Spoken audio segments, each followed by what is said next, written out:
The ash that drifted over what had once been King's Landing seemed, at dawn, almost gentle.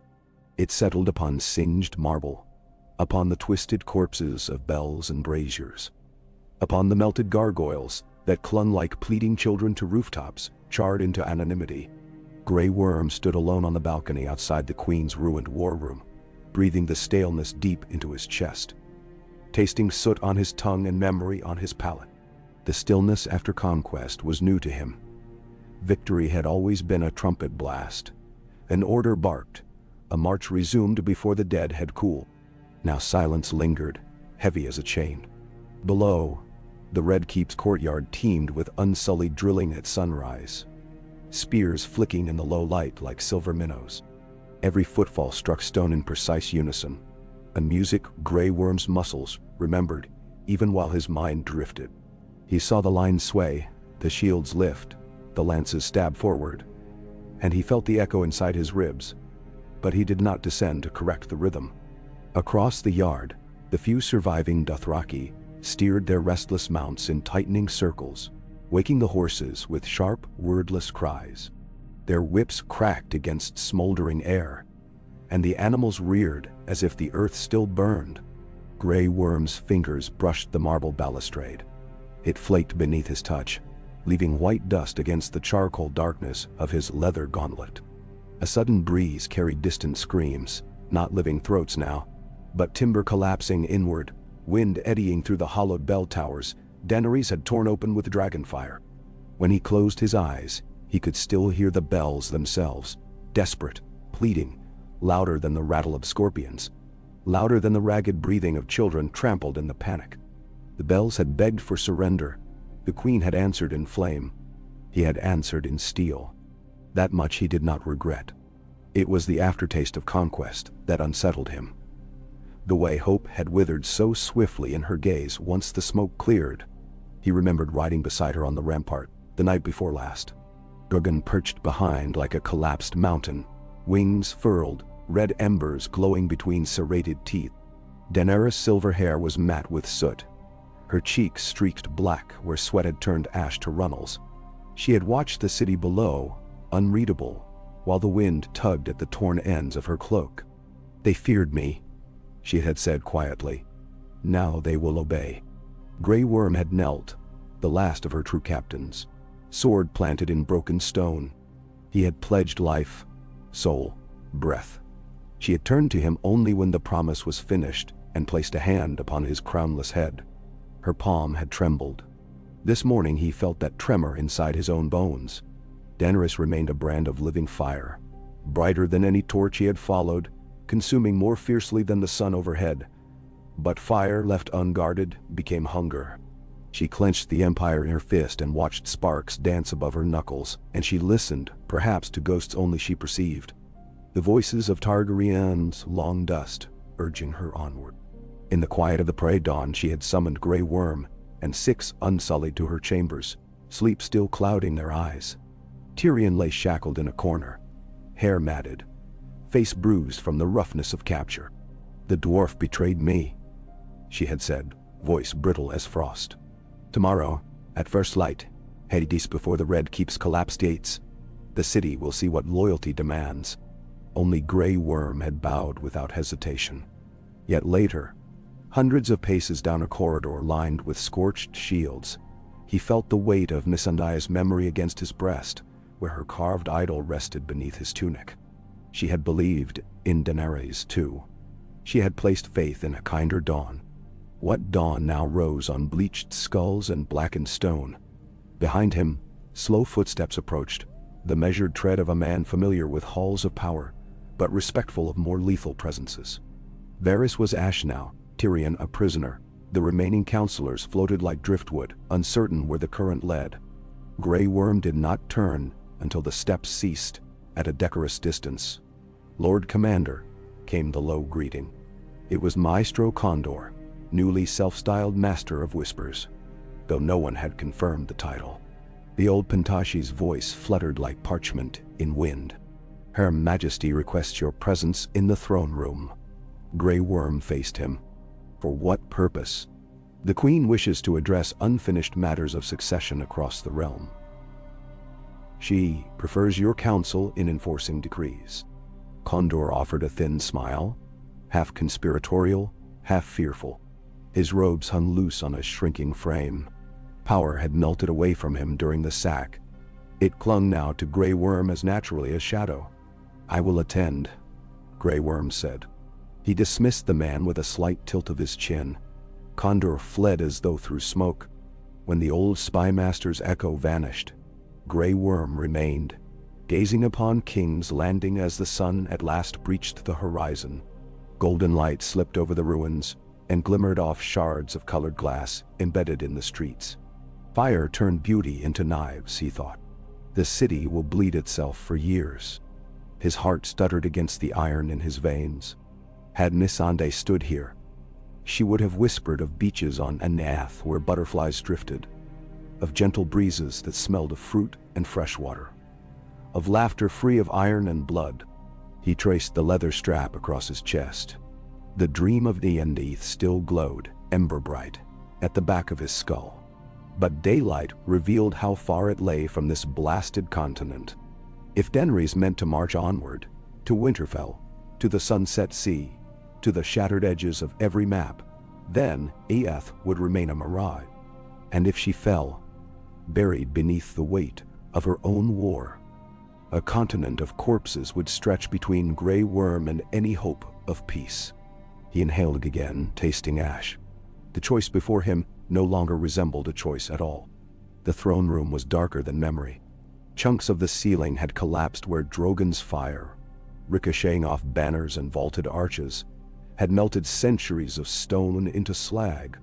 The Iron Throne stood upon an island of rubble, spines warped, some fusing into grotesque vines of black metal. When Daenerys entered from a side passage, light followed her like a wake. Torch flame danced eerily along the warped blades. Grey Worm crossed the broken floor, each step ringing against fallen swords. He lowered himself to one knee at the foot of the dais. Daenerys paused above him, wearing a breastplate newly forged for the dawn of her reign. Red enamel still glistening. Her hair, unwashed, lay in wild tangles down her shoulders. Shadows carved hollows beneath her eyes. "My unsullied flowered the streets with their enemies," she said, voice soft, almost tender. "Yet fear wilts quickly. A new terror must bloom every sunrise until there is no soil left for rebellion." Grey Worm lifted his gaze. Her irises, once sunset violet, now seemed rimmed with crimson. "Your enemies shrink, my queen. None stand against you. Nine." A smile flickered, sharp as a drawn dagger.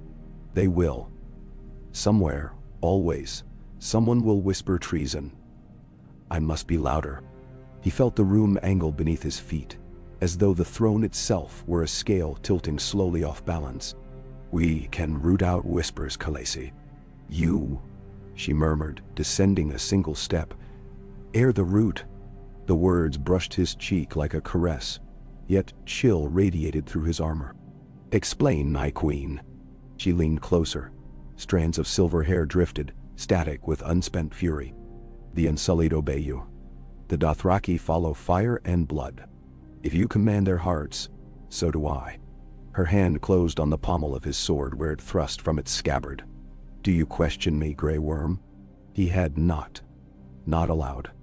But silence can betray, and the queen tasted disloyalty as dragons taste lightning on the air. In that instant he knew the chasm yawning between them. As wide as the narrow sea, as deep as the crypts beneath Winterfell, could no longer be bridged by vows alone. "I serve," he said, forcing each word through lips that felt sudden weight. She nodded, withdrawing her hand. "Then serve by fear," she responded. "Execute the dwarf at sunset instead. Hang his body from the largest surviving tower. Let ravens carry the rumor north before we march. The Northmen cling to hope like children to a mother's skirt. Tear the cloth and watch them scatter." Grey Worm lowered his eyes. "It will be done." She dismissed him with a turn of her back.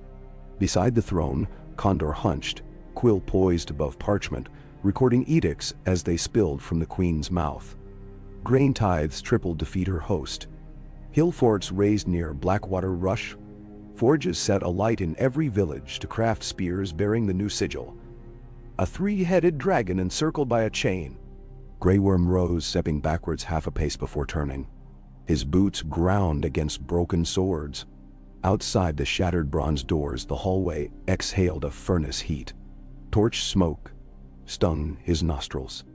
Every guard stationed along the length straightened at his approach. Every spear but slapped marble with practiced devotion. He acknowledged none of them. His pulse crashed against his throat, a wave searching for shore.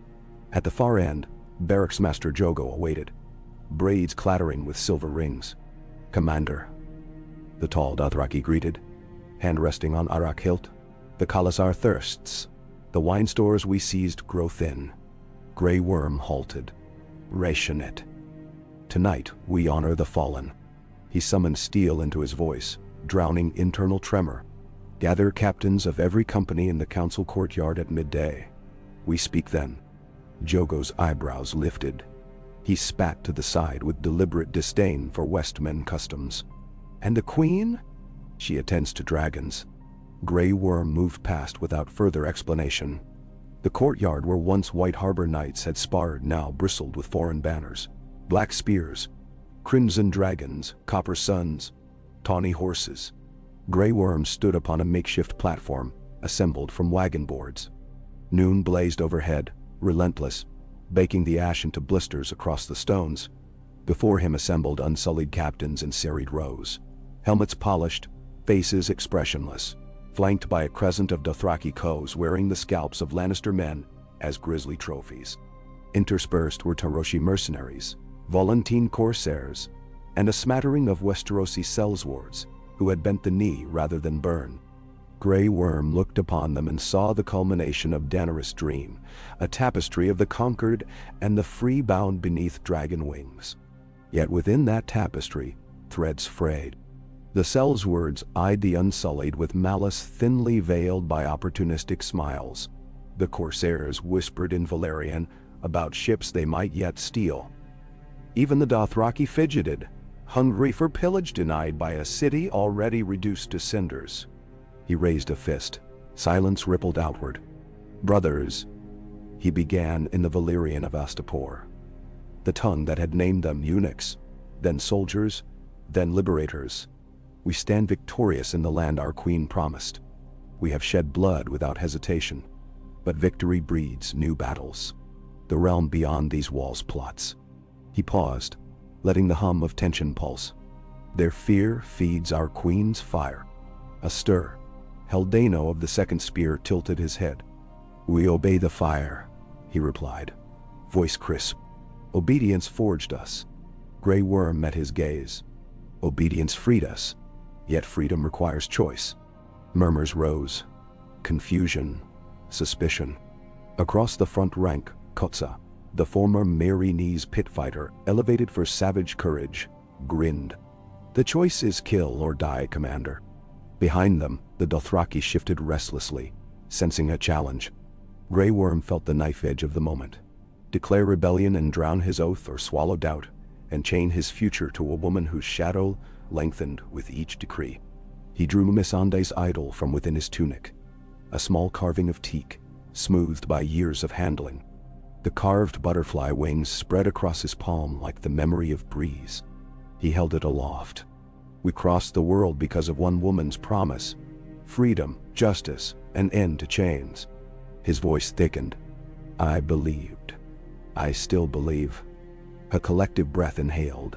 Men who had flogged slavers in Meereen, who had thrown down pyramids, who had marched barefoot across salt flats, heard the echo of that belief.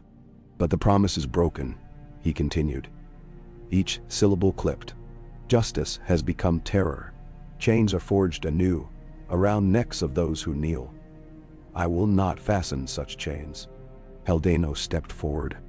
"You speak treason." Grey Worm's answer came swift. "I speak truth." The two unsullied locked eyes. Haldano's jaw tightened, but muscle memory, discipline, kept his sword sheathed. Kotza's grin widened. Violence excited him like drums. "What do you seek, Grey Worm? A new queen? Yourself upon a melted throne? I seek the dream Missandei died for, Grey Worm said, voice barely above a whisper yet carrying across the courtyard. Peace. Not the peace of graves, but of lives rebuilt. He closed his fist around the carving. If the queen has forgotten, someone must remind her. And if she will not be reminded, asked Jogo, stepping into the circle, Arak glinting. Grey Worm gazed at Drogon's silhouette sketched against the distant sky, wings unfurled above the keep's highest parapet. Then she must be replaced. The words, once released, severed more than allegiance. They cut open possibility. Around him the assembly fractured into murmurs bordering on chaos. Some captains shouted denial, others uncertainty. The cell's words sheathed and unsheathed daggers nervously, scenting a change of wind. The Dothraki laughed, amused by the prospect of blood within the herd. Haldano advanced until barely a pace separated them. Our vow is life, he intoned, quoting the creed of Astapor. Disobey, and you are life forsaken. Grey Worm lowered his chin. Then I forsake it. Haldano's punch flashed, a blur of mailed knuckles. Grey Worm twisted, catching the wrist, wrenching sideward. Haldano stumbled. Grey Worm's free hand struck the bend of the elbow. The bone snapped with a wet pop. Before any could fully register, Grey Worm spun behind Haldano, locking the broken arm across the man's throat, drawing the captain's own dagger. The courtyard froze. Grey Worm's blade hovered against Haldano's jugular. No more blind obedience, Grey Worm declared. Choose now, vision or void. Silence thickened like congealing blood. Jogo's horse reared, snapping reins. The Dothraki coast shouted to steady it. Finally, Katsa slapped the haft of his spear against his breastplate. I follow the commander, he barked. Another spear sounded, then a third. The ripple spread. Captains aligning by instinct, by camaraderie, by the magnetism of certainty. A third of the unsullied present struck their breastplates in solidarity. A third remained stone still. The rest shifted, uneasy. Grey Worm released Haldano, who fell to his knees, clutching his ruined arm. Bind his wound, Grey Worm ordered. Hailiz. Mercenaries scurried to obey. Grey Worm surveyed the courtyard where fault lines now lay bare. Tonight we move. Those loyal to the dream gather under the banner of the butterfly. He lifted Missandei's idol again. We take the queen before she strikes another spark. Katsa nodded. Jogo looked at the scorched tower where Drogon rested, then back to Grey Worm with a carnivore's grin. Your plan for the dragon, Commander? Grey Worm answered, eyes steady on the horizon. Even dragons have hearts. Dusk fell amber, bathing the city in hues almost reminiscent of normalcy. Until one looked closer and saw no rooftops intact, no windows unshattered, no door unscarred. Grey Worm moved through alleys in plain boiled leather, shielded by shadows and the tattered cloak of a dead gold cloak, stolen for disguise. Around him, his chosen captains dispersed. Katsa with a squad of spear carriers. Jogo leading Dothraki scouts silent for once. The Corsair Chella skirting the shoreline to secure small boats for later retreat. The plan, improvised over hours, hinged upon two untested beliefs.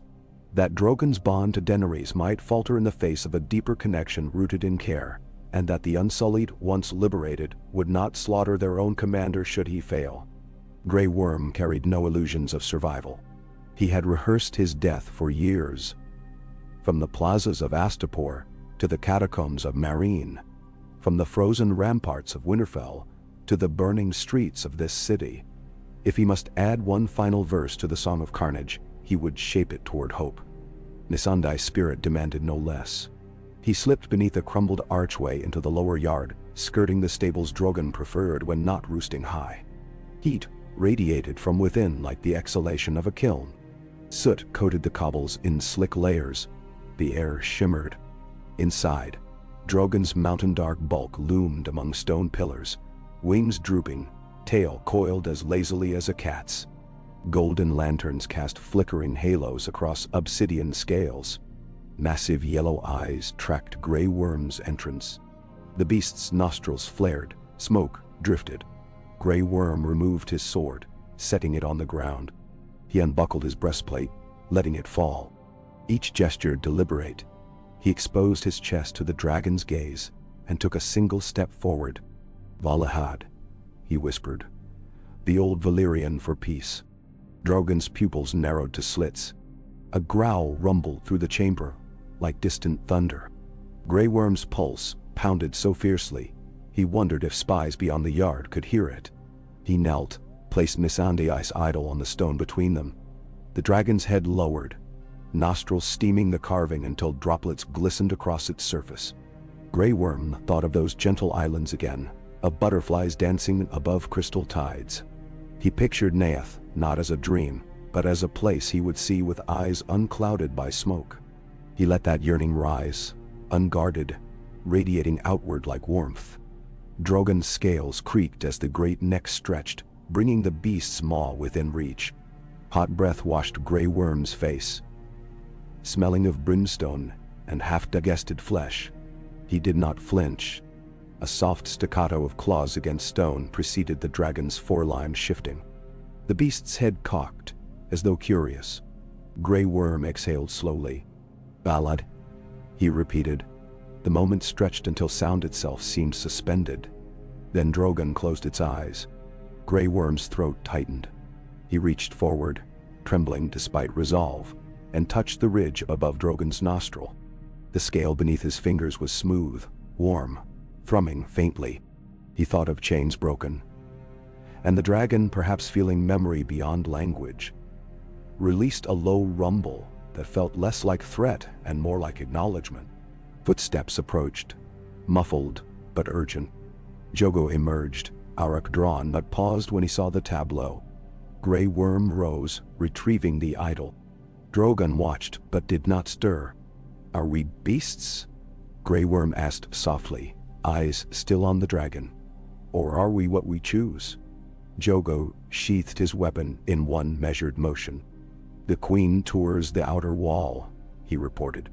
"Surrounded by loyal Unsullied. Your signal draws near." Grey Worm nodded once. "Then we end this."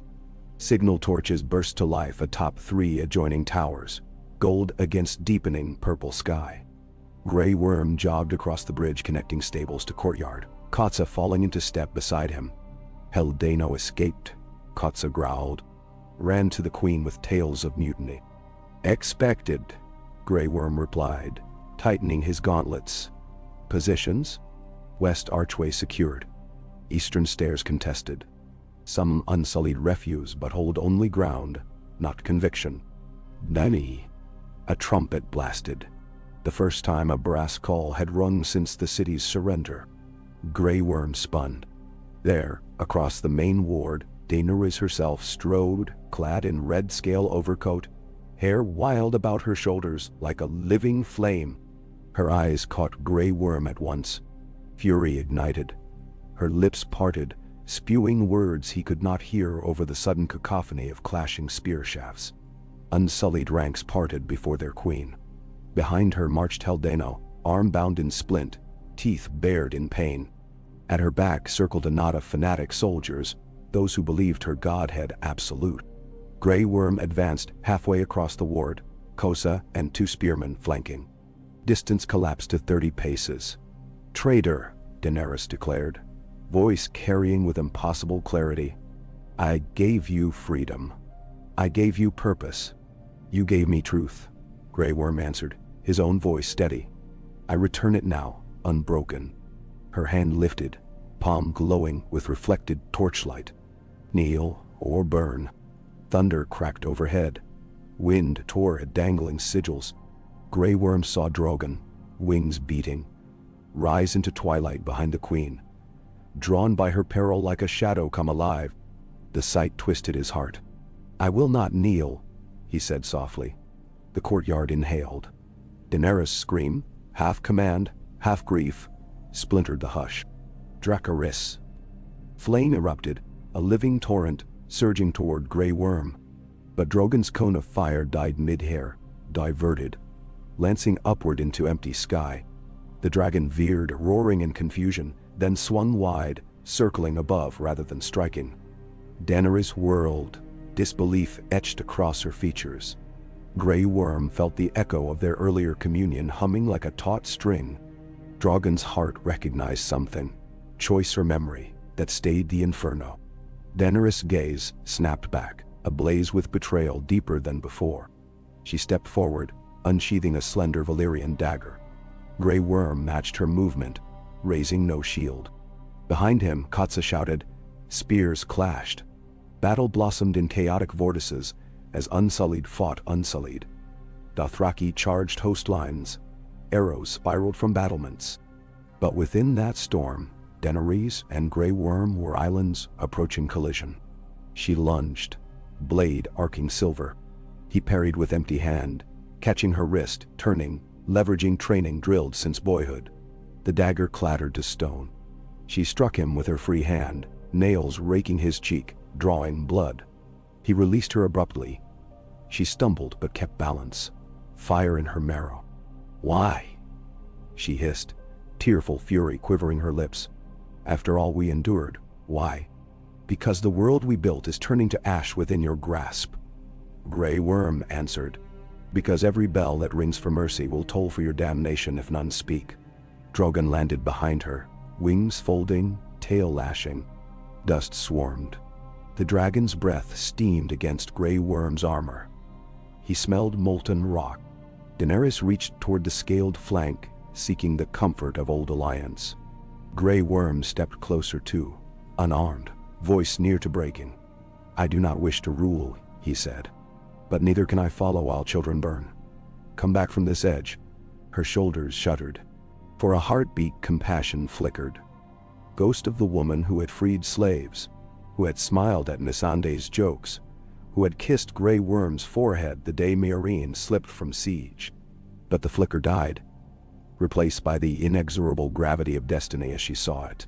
Her hand closed into a fist. Drogon's roar shook stone. Grey Worm raced for flame. Instead, a screech tore overhead. Not Drogon, but a second cry, higher, shriller. From beyond the curtain of smoke, Doveraegel, green scales glinting. The beast Daenerys believed slain in battle sailed now into the courtyard. Riderless, wounded yet alive. Its presence sent Drogon into momentary confusion. Dragon collided with dragon. Talons locking, roars mingling. The sky above the keep exploded with beating wings. Daenerys staggered backwards, eyes wide. Impossible, she whispered. He drowned. Euron. The courtyard trembled as the colossal bodies struggled. Grey Worm saw Jogo atop the wall, waving torches, driving Rhaegal with light and shouted commands. Somehow, in the chaos of the sack, scouts had found the wounded dragon along the shore and coaxed it from the brink of death. Another card Grey Worm had kept hidden until desperation demanded reveal. Drogon's loyalty split between mother and brother. Flames spurted erratically, scorching battlements, but no stream found Grey Worm. The dragon's furious dance carried them upward, spiraling into clouds streaked crimson. Daenerys faced Grey Worm again, hair streaming. Her eyes, once violets lit from within, now brimmed with tears. You would destroy me for mercy, she choked. He shook his head. I would save you from your own fire. She drew breath, perhaps to order every loyalist to strike, perhaps to scream for Drogon to incinerate friend and foe alike. The moment quivered, fragile as glass. Then an arrow thumped into her shoulder. Time stalled. Grey Worm saw the fletching of unsullied make, the shaft buried deep. Daenerys' mouth formed a small, shocked "oh-oh." Blood welled scarlet over red enamel. She stared at the wound, then at Grey Worm. Incomprehension drowning fury. Around them, combat slowed into stunned paralysis. Who had fired remained unknown, friend turned foe or foe turned friend. But the act itself shattered the fragile line between challenge and coup. Daenerys swayed. Her knees buckled. Grey Worm caught her before she struck stone, lowering her gently, ignoring the chaos that resumed. Katsa rallying his spearmen, Haldano roaring orders, Dothraki cutting a path through fractured lines. He pressed a hand to her wound, but blood surged hot, pulsing through fingers. Above, the dragon's cries echoed, mournful. She grasped his wrist weakly. You killed me. Tears blurred his vision. No, he whispered. I tried to save you. Her gaze softened, pupils dilating. Missandei. I see her, she breathed. A soft, tremulous smile. Then it faded, with the light behind her eyes. Her head lolled sideways. The queen lay still. The courtyard thundered, but to Grey Worm the world had narrowed to the cooling body in his arms. He pressed his forehead to hers, inhaling the scent of fire and blood, and something sweet. Dragon's breath mingled with fear. He closed her eyes. Kotsa knelt beside him, voice urgent. Commander, we must retreat. Loyalists surge. Dragon. Grey Worm rose, gently lowering Daenerys onto a cloak Jogo offered. He took the Valyrian dagger from where it lay, sliding it into his belt. No retreat, he said, voice hollow. Secure the throne room. We end this tonight. Kotsa hesitated. Grey Worm met his eyes, grief transmuted into unbreakable steel. For every life turned to ash, we finish what began. He stepped over scattered bodies, friend and foe, and strode toward the keep as flames licked the sky, as dragons cried above like thunder mourning the storm. The dream had shattered, but from shards he would forge something new, or perish trying. Freedom demanded no less. Missandei's idol weighed warmly against his heart. Grey Worm advanced through the gaping arch that once housed the Red Keep's great oaken doors. The corridor beyond lay shrouded in drifting ash, its mosaics shattered, its tapestries kissing embers on the marble. Each pulse of his heart echoed off scorched walls, a reverberation that seemed to count the moments since Daenerys' final breath. Kotsa followed in silence, eyes flicking left and right for hidden defenders. Behind him filed 6 spear brothers and 3 Dothraki archers whose arrows for once were reserved for men rather than game in the grass. Faint clashes resounded ahead. Helmets ringing, boots scuffing stone. A cry choked off. Loyalists still held pockets near the queen's apartments, and every step brought them closer to the core of her dwindling authority. Grey Worm raised a fist. His column halted. He peered down a side passage, where 2 Unsullied darted behind a toppled statue of Maegor, scrambling to regroup. He gestured, and Jogo loosed an arrow without ceremony. The shaft hummed, struck the first soldier's throat.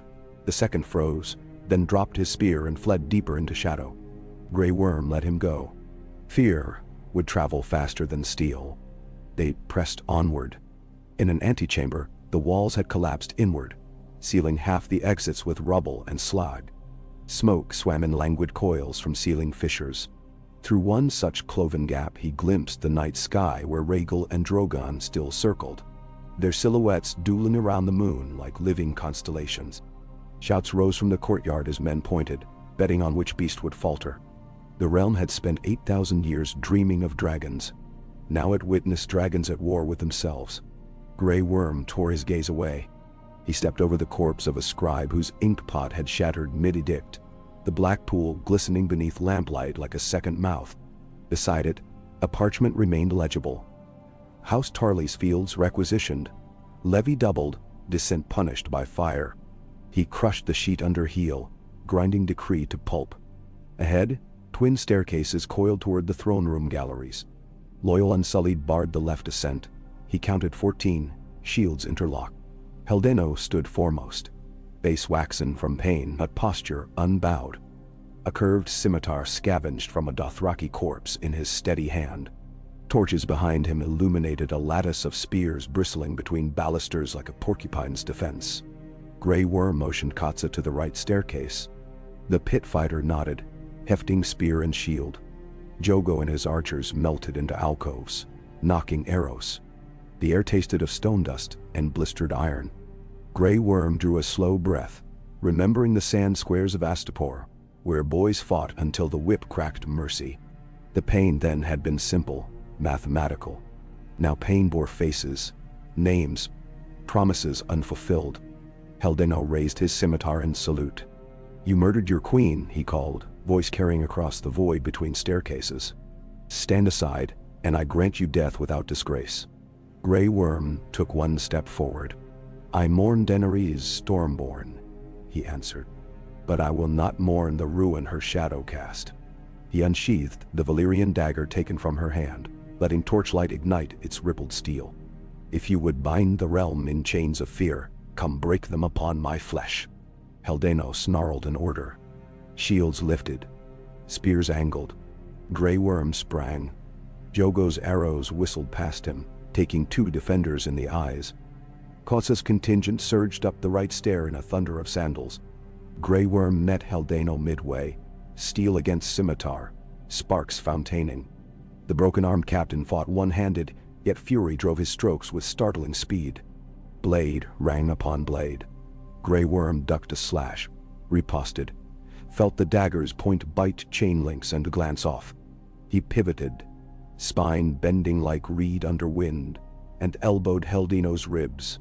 The captain grunted, staggered, but recovered with a sweeping cut. Grey Worm slid inside the arc, slammed pommel to temple. Haldane reeled, shoulder colliding with banister. Wood splintered. Below, Kotsa's shield line crashed into defenders, momentum buckling their stance. Spears snapped, bodies tumbled backward, shrieking. Jogo shot arrow after arrow until his quiver emptied, then drew Arak and leapt to join the melee. Grey Worm parried twice more, then feinted high. When Haldane's blade rose, Grey Worm slashed low. The dagger sliced the captain's thigh, severing muscle. Haldane collapsed, scimitar clattering downstairs. Grey Worm pressed the point to Haldane's throat. "Yield," he said, voice barely a breath. Haldane spat blood flecked with tooth shards. "Never." Grey Worm's jaw tightened. He looked into the other man's eyes and saw Astapor. Sawdust, heat, the cracking whip. He saw boys stripped of name and mercy. He saw a reflection of himself, altered only by choice. With silent apology he drove the dagger up into Haldane's brain, ending the torment in a single twitch. The body sagged. Grey Worm eased it to the step. "Forward," he commanded. Unsullied loyal to him pressed ahead, over corpses, through blood that slicked marble to mirror finish. They reached the landing outside the throne room. Massive bronze doors hung ajar, warped by firestorm yet still imposing. Inside, faint lamplight flickered. Figures moved, preparing last defense. Kotsa pressed ear to the seam, then glanced back, raising 3 fingers. Grey Worm nodded once. They shouldered together, driving the doors inward with a groan like a dying leviathan. The throne room revealed itself in ruin. Support columns cracked, floor strewn with melted swords, smoke wreathing jagged silhouettes. At the foot of the dais stood a knot of unsullied and half-armored sellswords. Tyrion Lannister knelt among them, wrists manacled behind back, hair lank with grime. Beside him, a gaunt Jon Snow, swordless, face bruised, glared daggers at captors. Both prisoners jerked as the doors banged aside. A tall Myrish sellsword, captained by his gilded spalders, raised Tyrion's dagger to the dwarf's throat. "Advance and the lion bleeds dry." Grey Worm stepped inside alone, palms open, dagger sheathed. "Release them," he said evenly. "Your queen is dead. No ransom remains." Gasps rippled. The sellsword's eyes widened but narrowed swiftly with calculation. "Dead? Impossible. Look to the courtyard if courage permits," Grey Worm replied. "The Dragon Queen lies covered in a black cloak, arrows sprouting from her like weeds. Her dragon fights sky demons of betrayal." His voice hardened. "You serve no master now but death." The threat found purchase. 2 sellswords exchanged glances heavy with foreboding. One lowered blade, another backed a step. The captain growled curses in Myrish, slicing a shallow line across Tyrion's throat to waken loyalty through fear. A scarlet bead slid over the dwarf's collar. Jon Snow lunged despite bonds, bark of pain leaving his lips as guards yanked him down. Kotsa and spearmen entered behind Grey Worm. Tension vibrated the chamber. The Unsullied among the defenders, bereft of Haldane's command, shifted weight, gripping shields in uncertainty. Grey Worm addressed them in Astapori Valyrian. "The mother of dragons is gone. Lay down spears, Protect the realm you bled for. We will carry her to rest with honor. We will not drown the world in her ashes." His words, shaped by grief more than rhetoric, hung like incense. Silence. Then an unsullied soldier, young, eyes wide like a startled fawn, sank to one knee, spear clattering. Another followed. Soon a half-circle of eunuch warriors knelt, heads bowed. The sellsword captain cursed again, jerking Tyrion upright as shield. Grey Worm drew the Valyrian dagger, though he doubted he would need it. Kotsa's spear slithered past his shoulder, driving through the captain's chest with a wet thunk. Blade burst from sternum, punching the sellsword backward off the dais. Tyrion gasped, freed, scrambling aside as the corpse slid. The remaining mercenaries bolted, tossing weapons aside. Grey Worm strode to Tyrion, slicing the dwarf's bonds. "Breathe," he instructed. "The cut is shallow." Tyrion managed a bitter laugh, touching trail of blood. "Shallow as my contribution to peace, it seems." He caught sight of Daenerys' dagger on Grey Worm's belt, recognition flashing. "So it has ended." "Not yet," Grey Worm said. He turned to Jon Snow, untying wrists. The Northern Prince rubbed rope burns, meeting Grey Worm's gaze with wary gratitude. "It should have been me," Jon murmured, voice hoarse. Grey Worm shook his head. "The realm bleeds. Blame heals nothing. We must stanch the wound." Jon's jaw flexed. She would have burned Winterfell. Grey Worm closed his eyes. "I know." Tyrion rose unsteadily. "And now?" A host of armies outside, 2 dragons overhead, 5 kings in waiting, and a capital reduced to cinders. What banner do we raise? Grey Worm looked to the twisted throne, black iron dripping like petrified tar. "No throne commands until the people breathe free. We bury the queen, disperse the armies, call a council of surviving lords. Let the realm decide its shape." Tyrion's eyebrows lifted with surprise. "You intend to step aside after this?" Grey Worm's gaze never left the throne. Memory of Missandei's idol warmed his palm. "The dream never belonged to me. I am its guardian, nothing more." Jon Snow placed a hand on his shoulder, a gesture weighted with understanding. "You will have enemies, vengeful ones." "I have spears," Grey Worm replied, "but I pray to need them less and less." Kotsa approached, blood-streaking armor. Courtyard secure. Loyalist pockets surrendering, but Drogon. He descends. Thunder rocked the chamber. Roof timbers quaked. A surge of flame illuminated the high windows, followed by an earth-shaking roar. Dust rained. Tyrion winced. "We must face him quickly." Grey Worm nodded. "Gather torches. Open the main gate wide. Let the dragon come." They formed a procession. Jon and Tyrion flanking Grey Worm, Kotsa leading a cordon of unsullied bearing spears reversed, points downward in sign of truce. War horns sounded outside, Jogo rallying Dothraki to restrain stamping horses. The great hall doors yawned. Night's breath washed over them cool and smoky. Drogon alighted before the shattered steps, wings folding. Scales glimmered obsidian, eyes molten. Blood slicked one flank. Rhaegal's talons had scored deep, but the beast stood proud, head swaying as it surveyed humans below. Behind him, rooftops glowed with scattered fires, and Rhaegal circled warily at distance, one wing tattered. Grey Worm advanced alone, stopping where steps began. He held Missandei's idol aloft, torchlight dancing across its butterfly wings. Drogon's pupils widened. A tremor rippled the dragon's neck. A low, keen-escaped throat, half roar, half lament. Grey Worm knelt, placing the carving at his feet. Palms open. "Vala," he whispered. Drogon's breath gusted, stirring ash. The beast extended neck, nostrils flaring. Smoke curled upward like forlorn banners. Slowly, Drogon bowed his colossal head until it brushed the stairs. The courtyard exhaled. Grey Worm rose, strode forward, and laid one hand upon the dragon's warm snout. An unspoken covenant traveled skin to scale. Mourning for the queen, guardianship for her people, promise of no further slaughter. Behind them, Tyrion whispered to no one in particular.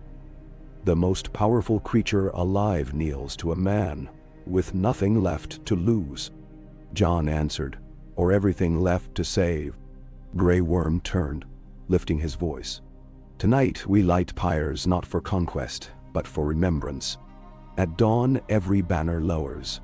Until the realm chooses its future, none will raise sword save in defense of the innocent. He looked to Drogon, then to the war-scarred faces of unsullied Dothraki, Northmen, sellswords gathering in cautious circles. Who stands against this? Stands against my spear. A murmur of assent rippled. Even the Dothraki, wild hair stirring in night wind, tapped Eric's against shields in grudging respect. Tyrion placed hand to heart in mocking salute. Yet his eyes held sincere marvel. Jon Snow sheathed the borrowed sword, glancing skyward where Rhaegal settled atop a tower like a wounded gargoyle. Grey Worm bowed his head. The future loomed like the abyss beyond dragon's wings, unknown, perilous, free. Somewhere distant he imagined waves breaking on an earthy sand, scented with citrus and memory. He whispered a vow to carry Missandei home one day, in spirit if not flesh. For now, the ashes of King's Landing needed tending. Seeds of mercy must be sown in ruined soil. They bore Daenerys' body at midnight. 8 unsullied carried her upon a bier of polished shields, red cloak draped like sunset. Grey Worm walked beside, silent sentinel.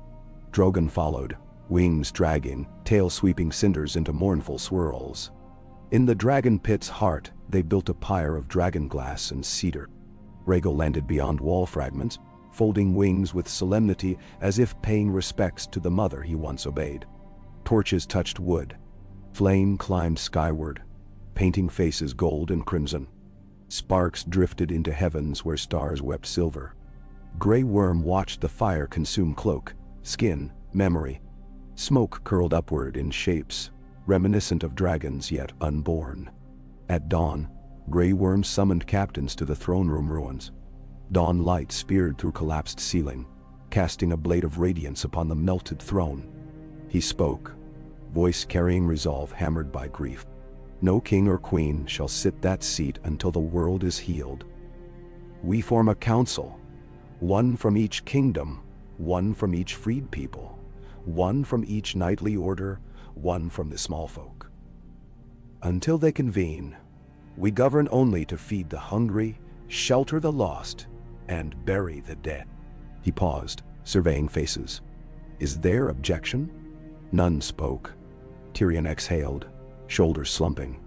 Jon Snow offered a single nod. Katsa smirked, as if incredulous he now defended peace. Jogo looked disappointed at the shortage of raids, but held tongue. Agreement sealed itself without parchment. Grey Worm turned to Northmen. Dwarf, pit fighter, horse lord, eunuch soldiers. Scatter through city quarters. Quell looting, distribute bread, fetch healers from every corner. Build pyres for the nameless. When the council gathers, representatives of the Reach will bring grain, Riverlands timber, Stormlands stone. The unsullied will guard roads, not plunder them. The orders flowed outward like ripples upon dawn-lit water. 3 days passed beneath an uneasy truce. Smoke lessened. Markets reopened in tented alleys.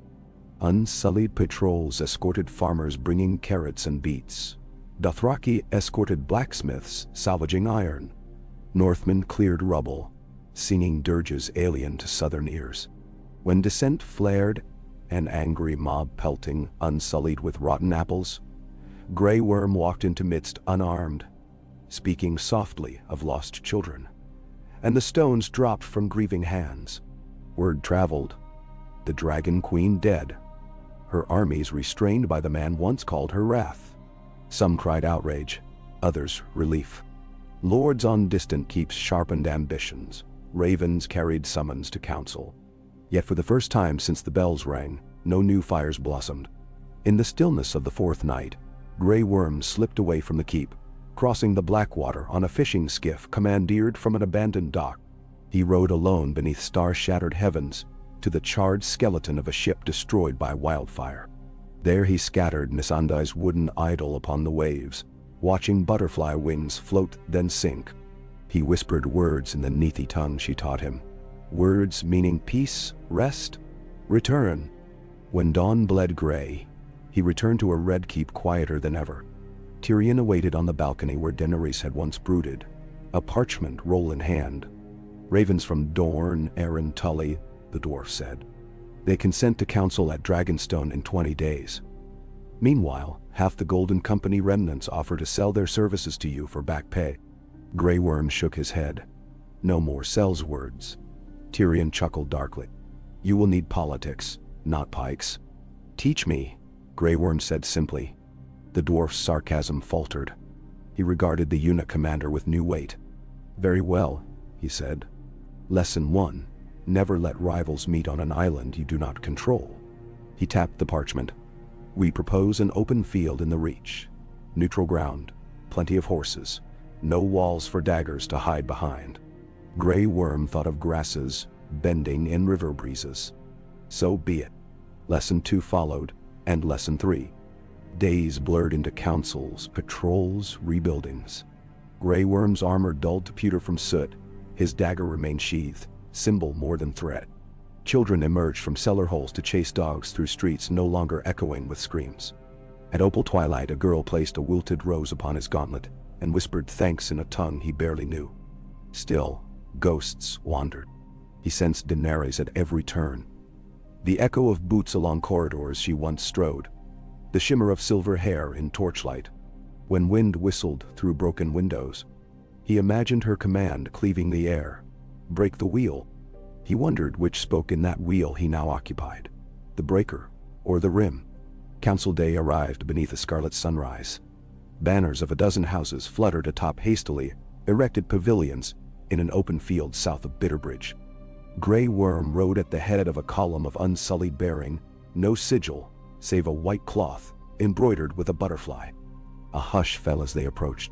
Lords whispered behind sigils, some eyes narrowed, others widened in cautious hope.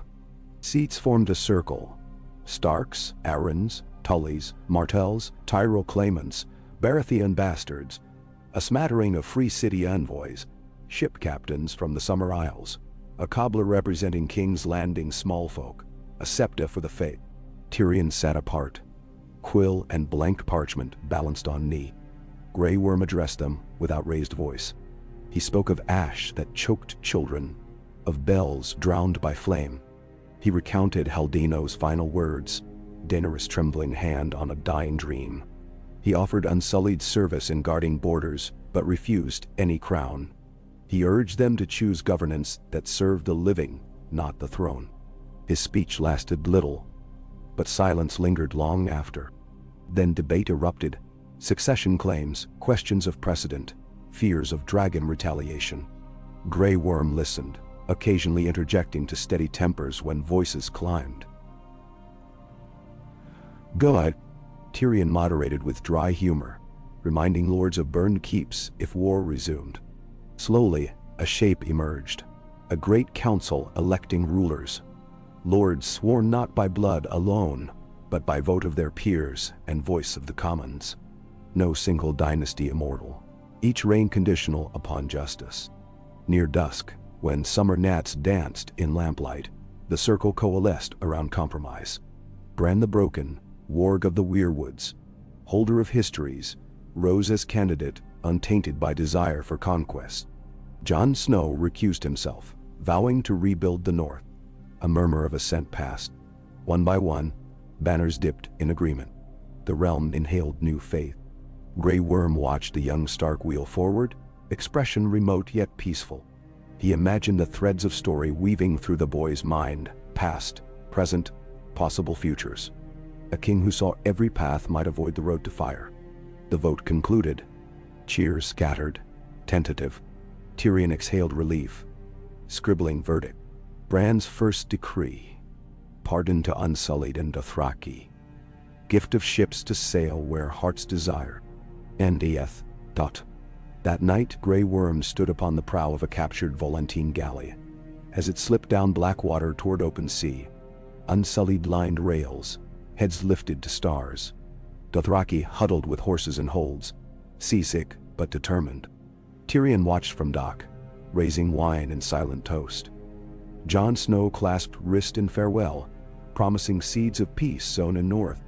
Drogon soared overhead once, a dark comet bound for hidden realms, perhaps seeking an unburnt home. Wind filled sails. Ocean salt kissed Grey Worm's cheeks.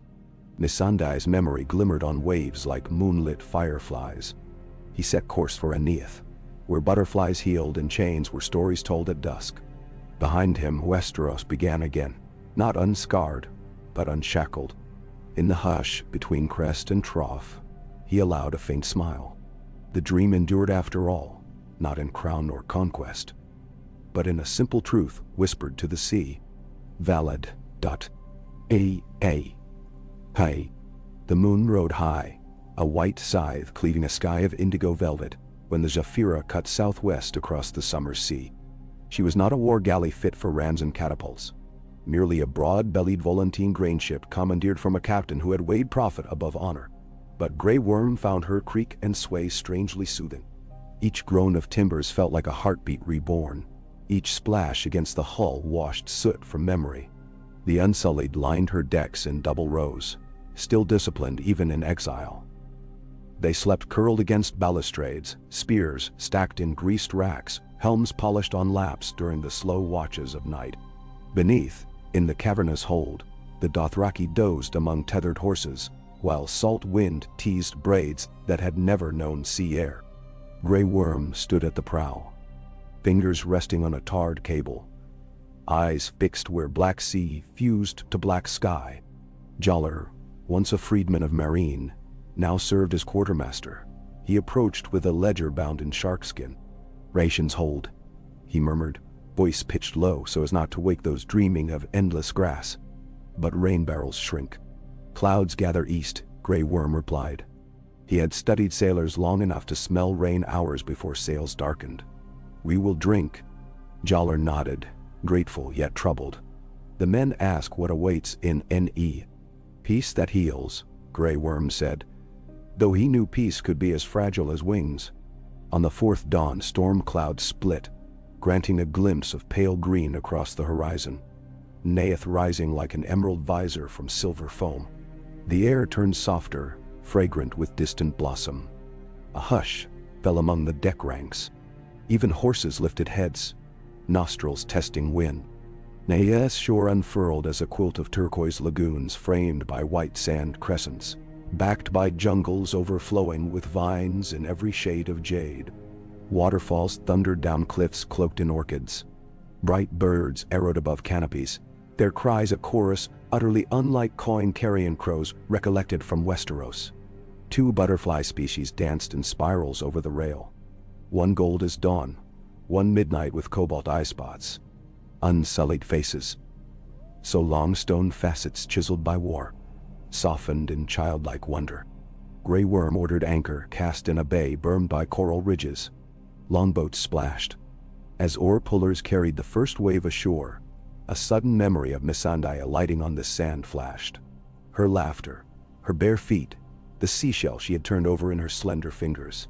He felt a fierce pressure in chest, as if grief itself demanded to breathe the same warm wind. He leapt down into knee-deep surf and waded, boots sinking in sugar-soft sand until water no longer lapped greaves.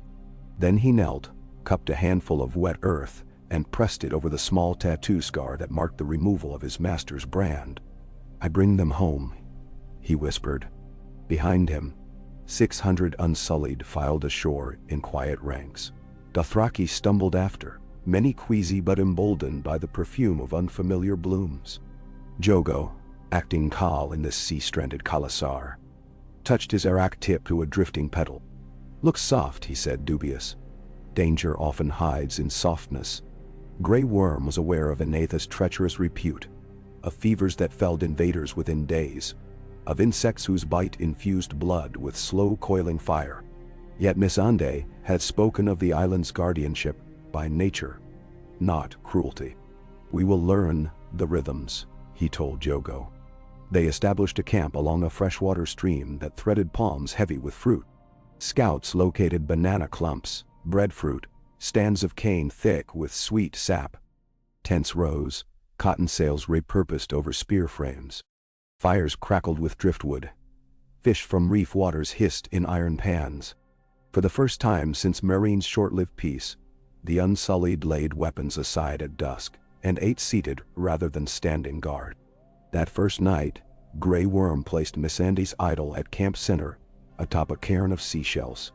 He spoke, voice carrying in the cicada hush, of her faith, her courage, her dream that Neath might not remain a tale told by exiles. He asked the butterflies, whom the ND believed sacred spirits, to watch over them. Unsullied who once bowed only to orders knelt in reverence. Some Dothraki scoffed, but even they fell mute when at speech's end, a host of golden wings drifted like living confetti onto the gathering, settling upon helms and braids and scarred shoulders. Days blurred into a new discipline.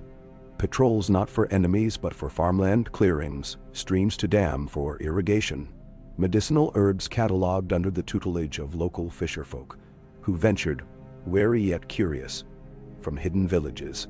The Neethi were petite, dark-skinned, with eyes the soft brown of river mud. They spoke a lilting tongue whose syllables fell like water over stones. Many bore old lash scars, the legacy of slavers from the Basilisk Isles who raided yearly. At first they regarded the Unsullied with fear. Tall armored strangers reeking of steel. Grey Worm ordered helms removed within half a league of Neethi huts, and spears were capped with sheaths of palm frond. Small gestures opened doors. He learned their word for peace, Lada, and used it often. Children followed him, shy at first, then bold enough to pluck at chain mail. He gave them polished scales from his cuirass. They gifted him bracelets woven of butterfly cocoons. Still, the island's famed fever struck. 4 Unsullied collapsed in sweat storms, delirious. Grey Worm carried one, Belu, on his shoulders to a healer's hut, deep beneath breadfruit boughs. There an aged Neethi woman brewed tea of silver-veined leaves. She daubed sap along the soldier's tongue, painted spirals across eyelids. Within days, Belus' pulse steadied, his eyes cleared. But 2 others died, lungs drowning from within. Grey Worm lit small pyres at dawn, reciting each name thrice, vowing their ashes would water cocoa palms that shade some future child. Kal Yogo, restless, pressed for raids against the Basilisk Isles in retaliation for old depredations. Blood dead, he argued. Cowards, there will strike this place again, if we sit braiding flowers. Others among the Dothraki agreed. Even Kotsa, always hungry for battle, felt his spear hand itching. Grey Worm faced them at council beneath a lantern strung from fig limbs, and his words cut sharper than whip. Here we will not be reavers. We came to shield, to sow. Strike now, and we become the storm we fled. Yet he made a pact. Scouts would watch sea lanes, outriders on swift dhows, ready to warn of slaver sails. If enemies appeared, the Unsullied would fight, but only then. Across the narrow world, Westeros wrestled with rebirth. At Highgarden, Bran the Broken convened realm-wide emissaries every moon's turn, transported in a wheeled palanquin drawn by ravens of rumor, rather than horses, for his corporeal body remained at Winterfell. Instead, he warged into crows that flitted above council tents, perching unseen, hearing all. Lady Sansa, newly styled Guardian of the North, wrote letters praising reconstruction funds, while subtly reminding southern lords that grain embargoes could freeze if liberties were denied.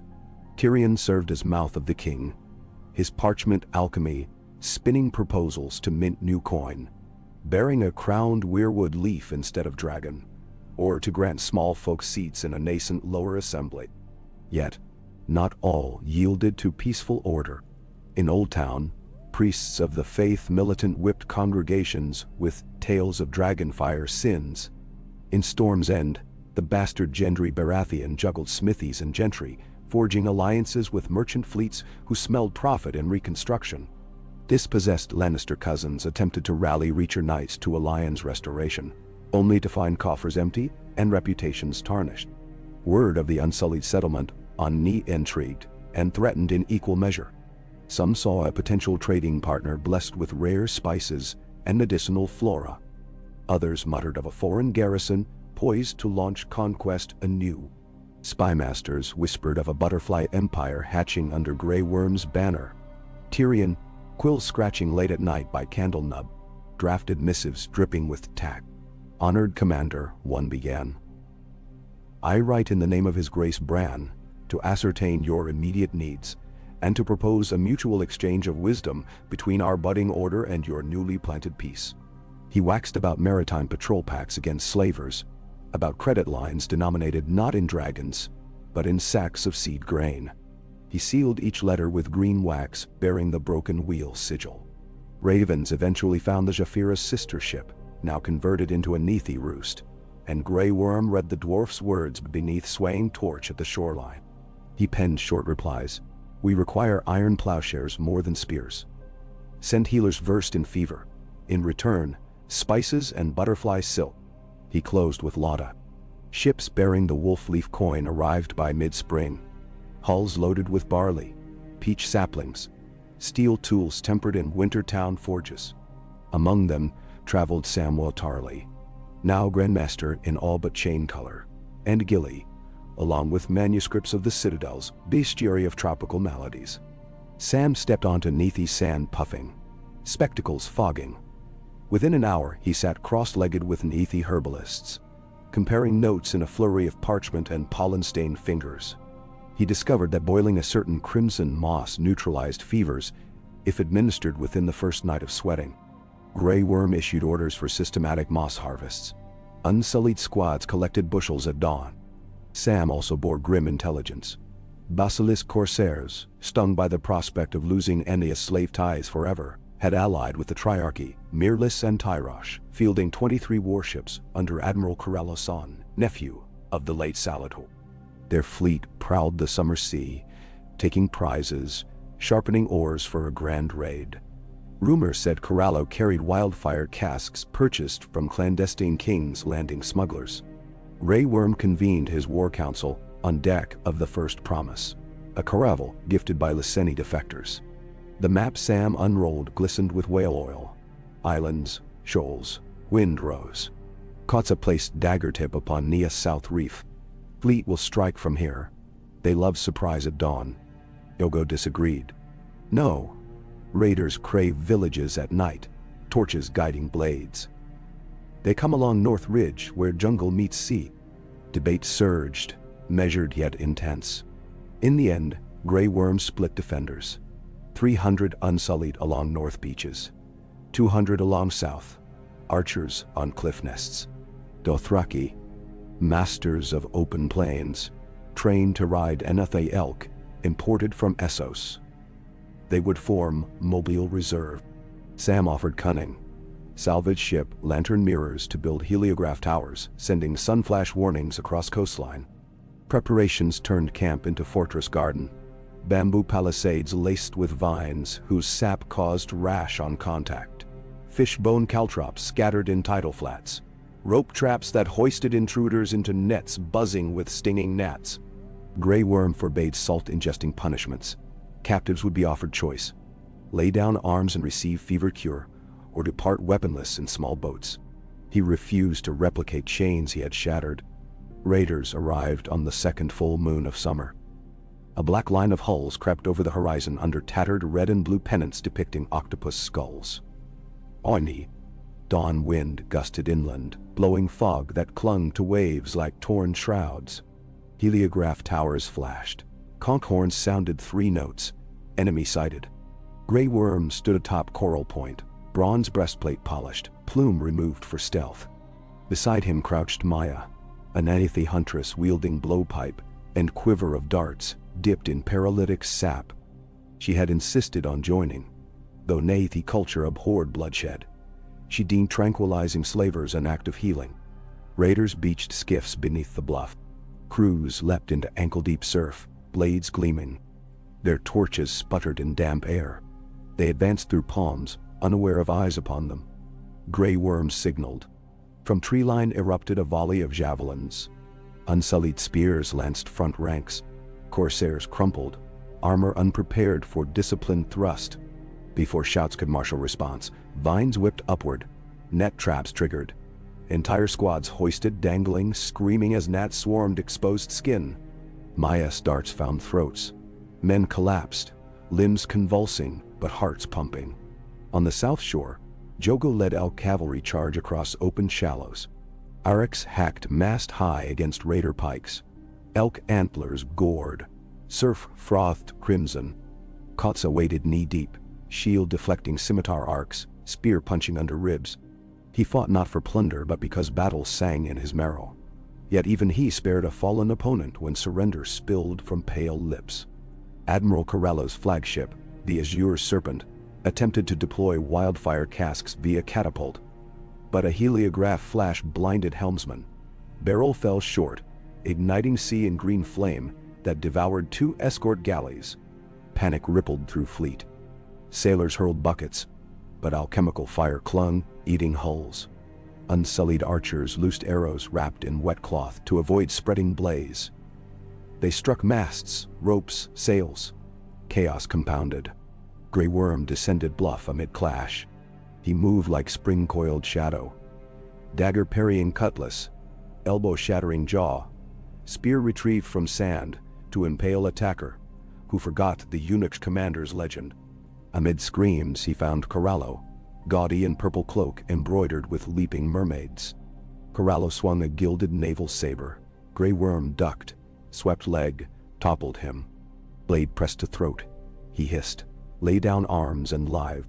Corallo spat foam. Better drown free than bow. He seized hidden pistol. A Myrish fire tube, raised, but Maya's dart struck hand. Pistol belched misfire. Flash burned Corallo's face.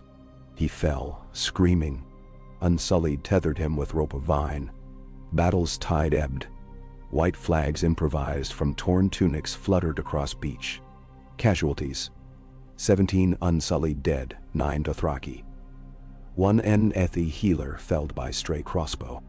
Raiding fleet annihilated or captured. Prisoners herded to fever huts, wounds washed, given choice. Many blinked disbelief at mercy. Some wept, tasting honeyed water for the first time since press gangs seized them. Grey Worm walked among survivors, muscle bruised, spirit alight. He saw fear transmute to astonishment as corsairs realized they lived because a warrior refused to mirror their cruelty. He thought of Astapor's bricks, slick with blood, of Marine's pyramids crowned by crucified masters. He understood now that breaking a wheel meant forging new spokes, not merely shattering rims. Jogo approached, armor cracked but grin wide. "Blood debt paid," he declared. Grey Worm corrected gently, blood transformed. Months flowed like oil on calm sea. Slaver raids dwindled. Word of Nathus' unassailable defense and healer mercy spread, turning profit calculus on its head. Volantis petitioned Brand's council for formal charter to trade pepper and rare dyes. In exchange, they agreed to outlaw slave branding of Nethi captives within their ports, under penalty of embargo. It was a start. Grey Worm oversaw building of 3 beacon towers along coast, each crowned by butterfly wing veins that turned in ocean breeze. Atop the central tower hung a bronze bell salvaged from King's Landing, once a plea for surrender, now a clarion of refuge. Ships of refugees from Stepstones arrived, bearing orphans, artisans, former pit fighters, seeking a land where swords could smith hoes. Meanwhile, Sam conducted classes beneath mango trees, Unsullied learning letters, Dothraki deciphering star maps for navigation. Maya taught archery that hunted fruit rather than flesh. Children of Eneath and Essos played side by side, chasing kites stitched of discarded sails.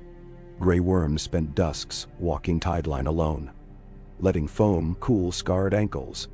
He practiced breathing. 4 counts in, 4 out, as Missandei had coached, saying calm lay in rhythm. Sometimes he imagined her steps in wet sand beside his. Sometimes he spoke aloud, telling her of seedlings sprouting in compost made of burnt slaver banners. One twilight, the tide offered a gift, a chunk of blackened iron. twisted blade from the melted Iron Throne. Somehow it had drifted across seas, a relic of ruin. Grey Worm hefted it. Weight familiar, yet alien here. Instead of casting it away, he carried it inland, melted it in a charcoal kiln, and forged 6 trowels for gardeners, planting herb beds. Iron that once menaced the realm now tilled earth. In Westeros, a winter of healing budded beneath Bran's watchful ravens. Grain from the Reach reached King's Landing's rebuilt wharves, smithies rang forging plows instead of swords. Tyrion's lower assembly convened in a half-reconstructed dragon pit, commoners seated on benches where dragons once roared. Laws emerged. Prohibition of forced labor, abolition of debtors' prisons, distribution of crown lands to veterans willing to farm. Yet storms of power seldom remain distant. The Ironborn, newly leaderless after Yara Greyjoy sailed west into legend, tested northern coasts.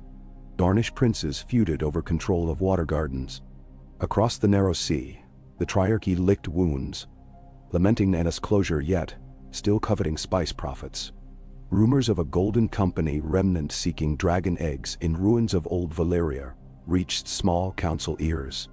Bran, perched within Night Fort's ancient weirwood, saw threads of shadow converging on Summer Sea. He instructed Tyrion. Send envoys. Strength lies in bonds woven across waters. Thus, one mellow dawn, sail silk painted with green weirwood leaf appeared on Endia's horizon. Aboard traveled Princess Asha Greyjoy, bearing Ironborn treaty scroll, and Sir Davos Seaworth, acting as Han's envoy along with Maester Daella, a tall woman from Hightower versed in star navigation. They disembarked to perfumed breeze. Grey Worm greeted them barefoot, wearing tunic of woven butterfly silk instead of armor. Davos stared at towers where bronze bells chimed. "Well, I'll be buggered," he whispered. "The lad's done it." Asha smirked, brushing dreadlocks. "Looks less dull than Pike." They toured fields where unsullied and straw hats cultivated yam rows. Dothraki herded elk along terraced slopes. Neathi harvested spice bark. Asha tasted curry leaf, coughed fire, laughed. Davos watched children trace sail routes in sand, and tears pricked his one good eye. That night, feasting under star lanterns, Davos proposed mutual patrol network. Asha offered longships to escort grain convoys. In return, Grey Worm asked only freedom of seas, and a vow no keel of slavers would sail under their watch. Asha raised horn of fermented coconut milk. Tatsik, a deal struck on sweeter brew than salt. Maester Daella lamped stars for a lighthouse project. Lenses ground from quartz, beacon burning whale oil tinted with rare lichen to cast turquoise beam. Sam and Daella exchanged treatises, birthing fascination that would soon alter charts across Summer Sea. Years passed. Children born beneath butterfly banners spoke Valyrian and Nendathi in equal breath. Some even Dothraki curses. Fever cures advanced. Sam distilled serum from crimson moss, erasing dread of Enetha's death night. The island's population tripled, yet forests thrived, as settlers followed Enethi tradition of planting 2 trees for every one fell. Coral reefs, once ravaged by anchors, sprouted new color, as fishermen used floating wharves that spared seabeds. Grey Worm, hair traced with threads of silver now, taught spear forms each dawn on Dune Crest. But fewer came to learn. Farming tired bodies more than battle. Still, discipline endured as dance of memory. He no longer wore sword at waist, except ceremonial times when council convened. One such council sat beneath Great Banyan, 15 years after landfall. Representatives: Unsullied Mason, Nathi Healer, Dothraki Herd Chief, Ironborn Quartermaster from Trade Post, debated building harbor of stone. Grey Worm listened, then spoke softly. "Stone endures storms, but coral bleeds if we suffocate it." He proposed stilted piers on pylons of mangrove root bundles. Vote passed by consensus. After adjournment, he walked seaward, where tide mirrored sunset lavender. Maya, now ambassador to Neti clans, joined, handing him a carved wooden box. Inside lay 8 butterfly cocoons, wings iridescent behind translucent casing. From the valley where Missandei once played, she said. They emerged tonight. They sat upon log as cocoons fluttered, cracked. Butterflies unfurled damp wings, drying in twilight. One clambered onto Grey Worm's finger, testing air. He raised it skyward. Louder, he whispered. It lifted, flitting toward horizon where a sail just breached. Colors of Winterfell, bringing new stories. Grey Worm smiled, lines around eyes deepening. He realized every voyage, every blade raised, every tear shed had carried him here, to a moment where life slipped from cocoon to color, fragile but free. He breathed out, pulse sensing with surf. Somewhere overhead, wings beat like echoes of a love that seated this peace. The dream lived, no longer his alone, but theirs.